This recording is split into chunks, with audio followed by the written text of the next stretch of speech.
kali ini aku akan mencoba merangkum alur cerita Unfaithful yang dirilis pada 10 Mei 2002. Filmnya sendiri menceritakan sepasang suami istri yang sudah mempunyai seorang anak laki-laki. Sang suami Edward yang dibintangi oleh Richard Gere adalah seorang pria yang sangat mengutamakan keluarganya. Rasa cinta dan tanggung jawab pada anak dan istrinya membuatnya menjadi pria yang workaholic. Workaholic adalah suatu kondisi dari seseorang yang mementingkan pekerjaannya secara berlebihan dan melalaikan aspek kehidupan lain. Sehingga tanpa dia sadari hampir semua waktunya hanyalah untuk bekerja meskipun dia sedang berada di rumah. Film ini dibintangi oleh Diana Lane, Richard Gere, dan Oriol Martinez sebagai pemeran utamanya. Film ini juga berhasil meraih beberapa penghargaan, salah satunya nominasi Academy Award untuk artis terbaik diberikan kepada Diana Lane. Oke lah, langsung aja kita ke pembahasan filmnya. Tapi sebelum itu, biar kayak orang-orang, saya ingin mengingatkan bahwa ini adalah konten spoiler. Nah, jika kalian tidak keberatan, silakan nonton video ini hingga selesai.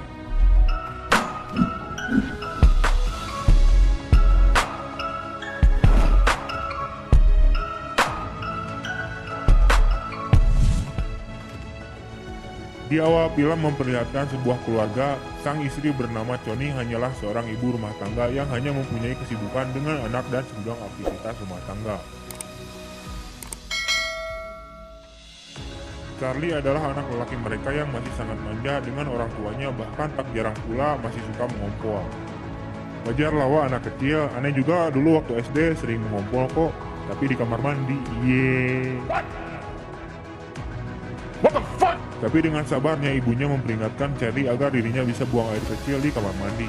Tentu saja permintaan ibunya dituruti walaupun terkadang masih saja ada ulah khas anak kecil seperti Charlie yang masih merepotkan. Pergi ke sekolah pun Charlie suka diantar oleh bapaknya bernama Edward. Lalu untuk pulang sekolahnya Charlie lah yang menjemputnya di sekolah. Tiba suatu hari di kota mereka tengah mendapati serangan badai yang membuat kacau balau semua aktivitas kota. Karena kacau balaunya membuat Johnny susah untuk berjalan menjemput Charlie karena terpaan badai angin yang begitu terasa. Berulang kali dia mencoba mendapatkan taksi tapi tak kunjung dapat, bahkan taksi yang sudah berhenti di depannya telah direbut penumpang lain. Karena rasa sebal, Johnny pun berjalan terus hingga dia menabrak seorang pria muda tampan yang sedang membawa setumpuk buku. Si pria berondong ini bernama Powell. Dia kemudian marah karena bukunya jatuh hingga banyak lembaran-lembaran terbang tertiup angin. Johnny membantunya untuk membereskan buku dan kertas milik Powell. Nah, disinilah cerita utama dari film ini dimulai. Pertemuan antara mamah muda dan bapak berondong ini membuat Powell tertarik pada Johnny. Powell menawarkan secangkir teh dan membantu Johnny membersihkan lukanya karena terjatuh. Johnny pun langsung menyetujuinya karena memang tempat tinggal Powell ada di depan persis ketika mereka bertabrakan.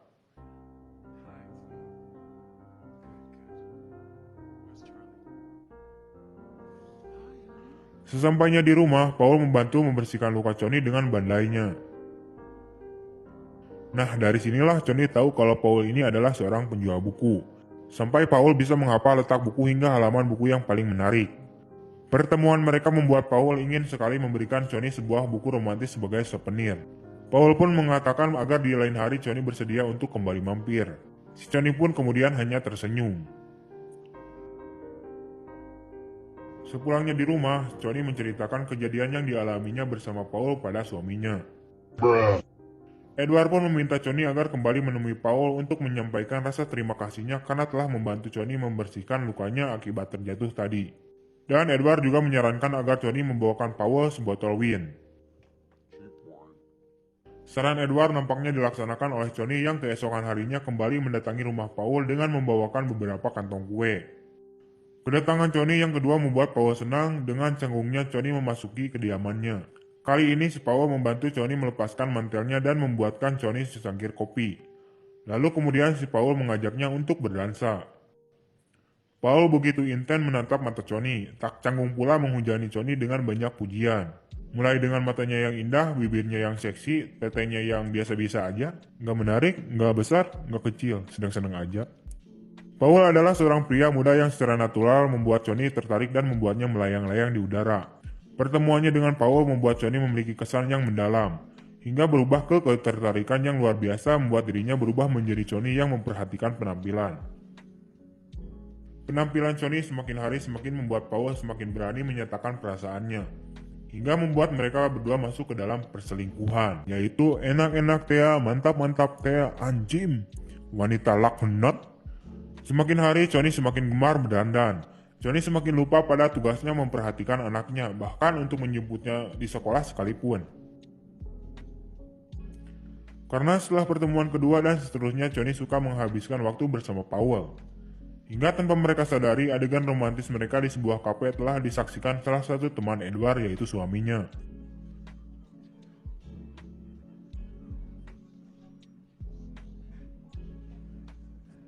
Edward sendiri telah mendapati keganjilan tingkah istrinya yang gemar sekali keluar menggunakan baju-baju yang seksi. Hingga Edward memilih untuk menyuruh seorang detektif untuk menyelidiki istrinya ini.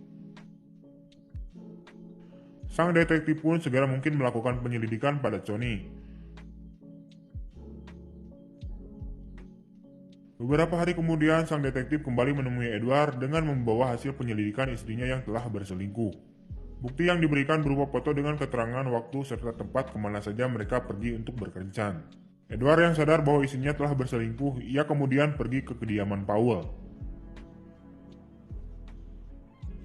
Tiba suatu hari di mana Edward telah berdiri di depan rumah Powell, sebenarnya istrinya pun telah berada di dalam rumah tersebut bersama Powell. Tapi karena Powell telah mengetahui kejanggalan itu, dia mengatakan pada Johnny bahwa ada seorang pria yang telah memperhatikan rumahnya. Johnny pun segera pulang melewati jalan lain. Tak lama setelah kepergian Johnny, Edward telah memutuskan untuk pergi ke dalam menemui Powell. Ketika mereka bertemu, Edward berusaha menahan emosinya agar tidak terjadi perkelahian. Begitupun sebaliknya, Powell justru dengan rendah hatinya ketika berbicara dengan si Edward ini, berusaha setenang mungkin dalam percakapannya. Powell pun beberapa kali menawarkan minuman pada Edward untuk menenangkannya. Namun pembicaraan seketika melemah ketika Edward melihat ranjang Powell yang begitu kusut dan pabalatak. Secara tidak langsung si Edward membayangkan bagaimana Powell dan istrinya itu mantap-mantap enak-enak di ranjang itu. Sungguh bayangannya membuatnya begitu sakit dan pusing. Karena tak tertahankan, Edward pun mengambil bola salju lalu memukulnya pada kepala Powell. Powell kemudian jatuh lemas tak berdaya karena lukanya di kepalanya membuat darahnya bercucuran hingga dia tewas karena pukulan bola salju tersebut.